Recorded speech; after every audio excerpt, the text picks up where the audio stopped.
শিক্ষার্থীদের অভিভাবক এবং তাদের মায়েরা তাদের এই আন্দোলনে সামিল হতে এসেছেন।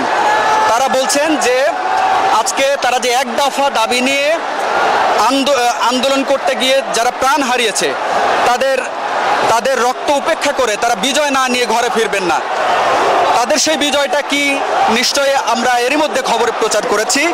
সরকার পতনের এক দফা দাবিতে তারা যে আন্দোলন করছেন, সেই আন্দোলন তারা আজকের এই শাহবাগে জমায়েতের মধ্য দিয়ে আরও বেগবান হয়েছে বলে তারা দাবি করছেন।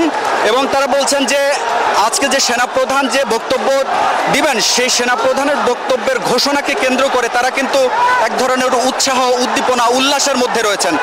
তারা ধারণা করছেন যে হয়তোবা তারা যে দাবি করছেন তাদের সেই দাবি অনুযায়ী কোনো একটা ফলাফল এই আন্দোলনকারী শিক্ষার্থীরা পাবেন বা এই গণমানুষ পাবেন।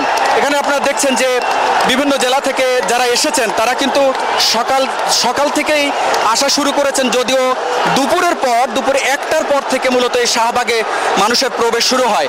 এর আগে আমরা দেখেছি সকাল থেকে পুলিশের ব্যারিকেড, সেনাবাহিনীর ব্যারিকেড, বিশেষ করে এই পিজি হাসপাতালের সামনে এবং বাটা সিগন্যাল, ওদিকে চাংখারপুল, প্রত্যেকটা প্রবেশ পথেই কিন্তু সেনাবাহিনী এবং বিজিবি পুলিশ ঘেরাও করে রেখেছিল। কোনো মানুষের প্রবেশ করতে দিচ্ছিল না। কোনো ধরনের সন্দেহভাজন গতিবিধি দেখলে তারা আটকিয়ে দিচ্ছিল। এরই ফাঁকে কিন্তু চাংখারপুলে আমরা দেখিয়েছি যে আন্দোলনকারীদের সাথে পুলিশের ধাওয়া পাল্টা ধাওয়ার ঘটনা ঘটে। সেখানে সাউন্ড গ্রেনেড সহ পুলিশ তাদেরকে ছত্রভঙ্গ করতে নানা ধরনের কৌশল অবলম্বন করে। তবে আমরা দেখলাম যে দুপুরে 1টার পর থেকে একেবারে আন্দোলনকারীদের জোয়ারে পরিণত হয়েছে শাহবাগ। রাজধানী শাহবাগের আশপাশের যে ওভারব্রিজের ছাদ এবং এখানে একটি মনোগ্রাম রয়েছে, সেটির ছাদে এবং জাদুঘরের আশপাশে প্রত্যেকটি সড়কে কিন্তু মানুষের অবস্থান। এবং এখানে সেনাবাহিনীর প্রচুর উপস্থিতি রয়েছে, পুলিশেরও উপস্থিতি শাহবাগ মোড়ের চারপাশে নেই। পুলিশ রয়েছে, তবে এই শাহবাগের থেকে বেশ খানিকটা দূরে, 1 কিলোমিটার দূরে পুলিশের কাছাকাছি ভিড়তে দেওয়া হয়নি। কারণ আন্দোলনকারীদের পক্ষ থেকে বা পুলিশের সাথে এখানে যেন কোনো ধরনের অপ্রীতিকর ঘটনা না ঘটে, পুলিশ যেন আন্দোলনকারীদের উপরে আর কোনো চড়াও বা কোনো ধরনের তাদের সাথে সংঘর্ষে না জড়ায়, সে বিষয়টি নিশ্চিত করছে সেনাবাহিনী। এবং আমরা একটি বিষয় এখানে খুবই স্পর্শকাতর দেখেছি যে আন্দোলনকারীরা সেনাবাহিনীর সদস্যদেরকে জড়িয়ে ধরে তারা তাদের এই অবস্থানকে, শান্তিপূর্ণ অবস্থানকে তারা সাধুবাদ জানিয়েছে। একটু বলে রাখি যে আপনারা জানেন যে ছাত্র আন্দোলনের সূত্রপাত যেটি ঘটেছিল কোটা সংস্কার আন্দোলন, সেই কোটা সংস্কার আন্দোলনকে ঘিরে মূলত ছাত্রদের এই আন্দোলনের সূত্রপাত। সরকারি চাকরিতে মুক্তিযোদ্ধা কোটা, নাতিপুতি কোটা বাতিলের দাবিতে তারা মূলত মেধার ভিত্তিতে নিয়োগের দাবিতে এই আন্দোলন শুরু করে। সেই আন্দোলন দানা বাঁধতে আপনারা জানেন দর্শক। তারপরেও একটু বলে রাখি যে বিভিন্ন পর্যায়ে বা ঘাত প্রতিঘাত উপেক্ষা করে আজকের এই আন্দোলন গণজমায়েতে পরিণত হয়েছে রাজধানী শাহবাগের এই উপস্থিতি জানান দিচ্ছে যে হয়তোবা আজকে তাদের যে দাবি, তারা বলছেন, এখানে উপস্থিত শিক্ষার্থীরা বলছেন তাদের দাবি আজকে পূরণ না করা পর্যন্ত তারা এখান থেকে আর রাজপথ ছাড়বেন না। তো এই যখন অবস্থা, তখন এই আশপাশের অবস্থাগুলো যদি একটু বলি যে এখানে কোটা সংস্কার আন্দোলনকারী যারা সমন্বয়কারী ছিলেন, কোটা সমন্বয়কারী থেকে এখন তারা কিন্তু বৈষম্য বিরোধী ছাত্র আন্দোলনে পরিণত হয়েছে। কোটা সংস্কারের দাবি পূরণ করেছে সরকার, তারপরও নানা ধরনের সহিংসতায় বা নানা ধরনের পুলিশের সাথে সংঘাতে অনেক ছাত্র মৃত্যুর ঘটনাকে কেন্দ্র করে এই আন্দোলন আরও ভয়াবহ রূপ নেয়। আপনারা দেখছেন যে আজকের এই জনসমুদ্র, রাজধানীর শাহবাগের প্রত্যেকটি সড়ক কিন্তু এক জনসমুদ্রে পরিণত হয়েছে। ঢাকা বিশ্ববিদ্যালয় এলাকা সহ বারডেম হাসপাতালের যে সড়ক, ওদিকে সায়েন্স ল্যাব, অপরদিকে মৎস্য ভবন, প্রত্যেকটি সড়কে একেবারেই সড়ক কানায় পরিপূর্ণ হয়ে গেছে মানুষের এই উপস্থিতিতে। আমরা যদি কয়েকজন, আমার সাথে একজন অভিভাবক রয়েছেন শিক্ষার্থীদের, তার মুখ থেকে একটু যদি শুনতে চাই যে এখানে শিক্ষার্থীদের আন্দোলনে আপনি একজন অভিভাবক কেন এসেছেন বলেন। ধন্যবাদ আপনাকে।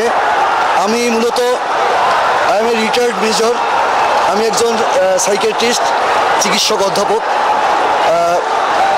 আপনারা জানেন যে দীর্ঘ 16 বছর ধরে এই রিজম ক্ষমতায়, গণতন্ত্রের কোনো তোয়াক্কা না করে আপনার 2008 সালে বলেছিল এই সরকার যে 10 টাকা সেরের চাল দেবে এবং ঘরে ঘরে চাকরি দেবে। আন্দোলন নিয়ে কি না না, এটা আন্দোলন যে বলবো, এই জায়গাগুলো না বললে তো আসবে না। মনের মধ্যে যে পুঞ্জীভূত ক্ষোভ ছিল, সেই ক্ষোভগুলোই মূলত এর বহিঃপ্রকাশ। যখন প্রধানমন্ত্রী চীন থেকে ফিরে তুচ্ছ তাচ্ছিল্য করে কথা বলেছে। জি, বুঝতে পেরেছি। আপনাকে অসংখ্য ধন্যবাদ।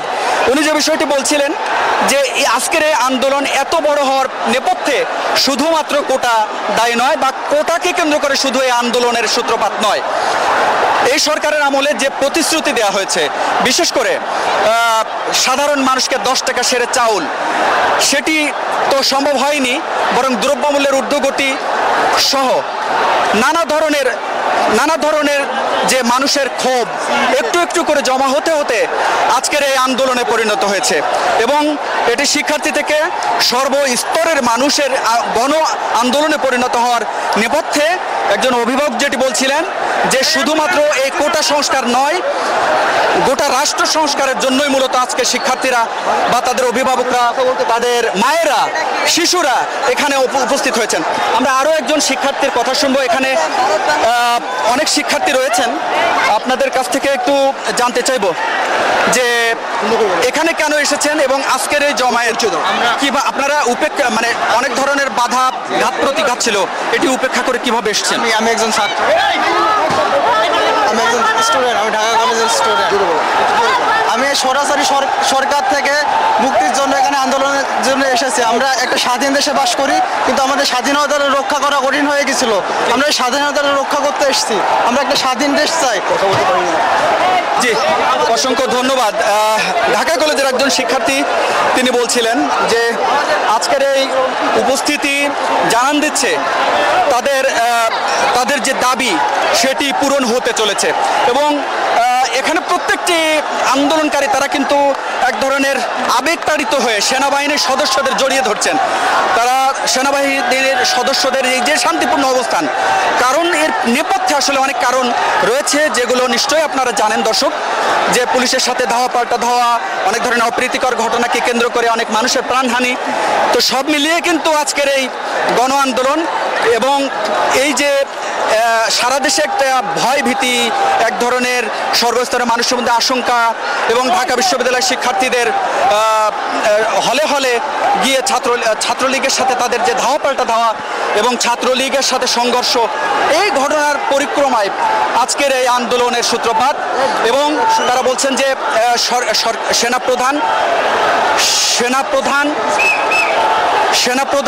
সেনাপ্রধান যে ব্রিফ করবেন, সেই ব্রিফিংয়ের মধ্য দিয়ে হয়তোবা তাদের কাঙ্ক্ষিত যে দাবি সেটি পূরণ হবে। আপনারা দেখছেন যে একেবারেই এই রাজধানী শাহবাগ আসলে এত জমায়েত এর আগে হয়েছে, সেই 71-এর পরবর্তীতে বেশ কিছু আন্দোলনে, সেই জাহানারা ইমামের গণ আন্দোলন, গণ আদালত, এবং এরপরে শাহবাগে যুদ্ধাপরাধীদের বিচারের দাবিতে যে আন্দোলন, এরকম বড় বড় আন্দোলনগুলোতে কিন্তু এখানে এরকম জমায়েত হয়েছে। দীর্ঘ বছর পর আজকে আবারও এ ধরনের জমায়েত হয়েছে। এখানে রাজনৈতিক বিভিন্ন দল অংশগ্রহণ করেছে। আপনারা জানেন যে বিএনপি সহ হেফাজতে ইসলাম এবং ইসলামিক যে দলগুলো, তারাও কিন্তু এখানে শরিক হয়েছেন এই আন্দোলনে। এবং এখানে আপনারা জানেন যে বিএনপি মহাসচিব মির্জা ফখরুল ইসলাম আলমগীর তিনি ঘোষণা দিয়েছিলেন যে আজকে এই শিক্ষার্থীদের আন্দোলন ন্যায্য দাবি, এবং এই শিক্ষার্থী আন্দোলনে আজকে যারা হতাহত হয়েছে, যারা প্রাণ দিয়েছেন, তাদের হত্যার দাবি, তাদের হত্যার বিচার না হওয়া পর্যন্ত আজকে তাদের এই আন্দোলন চলবে। আপনারা দেখছেন যে এখন পর্যন্ত কিন্তু শান্তিপূর্ণ অবস্থানে শাহবাগে কোনো ধরনের অপ্রীতিকর ঘটনা ঘটে নাই। যদিও চাংখারপুল এলাকায় পুলিশের সাথে কিছুক্ষণের জন্য ধাওয়া পাল্টা ধাওয়ার ঘটনা ঘটে, সেখানে সাউন্ড গ্রেনেড সহ কিছু শক্তি প্রয়োগ করা হয়, তবে সেটি খুব বেশি ধোপে টেকে নেয়, বা আন্দোলনকারীদের উপস্থিতির কারণে তাদের যে দৃঢ় মনোবল বা তাদের যে আন্দোলনের স্পিড, সেই স্পিড আজকে তাদের এই গণজমায়েতে পরিণত করেছে। দর্শক, আপনারা দেখছেন যে এই শাহবাগের আশপাশে যত সড়ক রয়েছে সবগুলো অবস্থানে শিক্ষার্থীরা শান্তিপূর্ণভাবে অবস্থান করছেন, এবং তারা সরকারের বিরুদ্ধে নানা ধরনের স্লোগান, বিশেষ করে একটি স্লোগান আমার কানে বারবারই ভেসে আসছে, ভুয়া ভুয়া এ ধরনের স্লোগান ভেসে আসছে। আপনারা একটি বিষয় বলে রাখি যে এখানে যারা অবস্থান করছেন আসলে আজকে কিন্তু কোনো গণপরিবহন সড়কে ছিল না।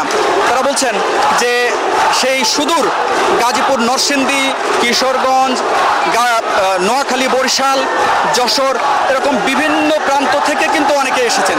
তারা কিভাবে এসেছেন? তারা বলছিলেন যে তারা তরকারির ট্রাকে করে, তারা যে মালামাল বহনের ট্রাকে করে অত্যন্ত জীবনের ঝুঁকি নিয়ে তারা আজকের এই আন্দোলনে যুক্ত হয়েছেন। তাদের একটাই দাবি, আসলে নানা ধরনের দাবির মুখে এই আন্দোলন দানা বাঁধে এবং সেই দাবি কিন্তু বড় দাবি যেটি ছিল কোটা সংস্কার আন্দোলন, এবং সেই কোটা সংস্কার আন্দোলন এই শিক্ষার্থীরা কিন্তু তাদের আন্দোলনের মধ্য দিয়ে ছিনিয়ে নিয়েছে।